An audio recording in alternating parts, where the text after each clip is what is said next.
Agency అంటే దేవుడు సృష్టించిన అద్భుతమని ఏపీ ముఖ్యమంత్రి చంద్రబాబు అన్నారు. అంతర్జాతీయ ఆదివాసీ దినోత్సవం సందర్భంగా అల్లూరు జిల్లా లైసపల్లిలో పర్యటించారాయన. పలు అభివృద్ధి కార్యక్రమాలకు శంకుస్థాపన, ప్రారంభోత్సవాలు చేశారు చంద్రబాబు. గిరిజనులు అభివృద్ధి చెందితేనే రాష్ట్ర అభివృద్ధి సాధ్యమని సీఎం చంద్రబాబు అన్నారు.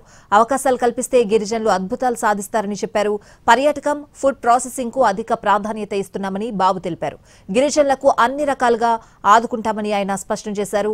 అభివృద్ధి, సంక్షేమం రెండు కళ్లుగా ముందుకు సాగుతున్నామని సీఎం స్పష్టం చేశారు. మీరు చూపించిన చొరవ ఈరోజు మిమ్మల్ని ఒకటే కోరుతున్నాం. ప్రత్యామ్నాయ పంటలకు వెళ్దాం, టూరిజం హబ్గా చేద్దాం, ప్రపంచానికి అనుసంధానం చేసుకొని ముందుకెళ్దాం. ఈరోజు ఈ ప్రాంతంలో మీరు ఒక్కసారి చూస్తే పెద్ద ఎత్తున మీ పంటలకు మార్కెటింగ్ కల్పిస్తున్నాం. ఇంకో పక్క 200 కోట్లతో 203 గ్రామాలకి 269 కిలోమీటర్ల మేర బీటీ రోడ్లు వేస్తున్నాం.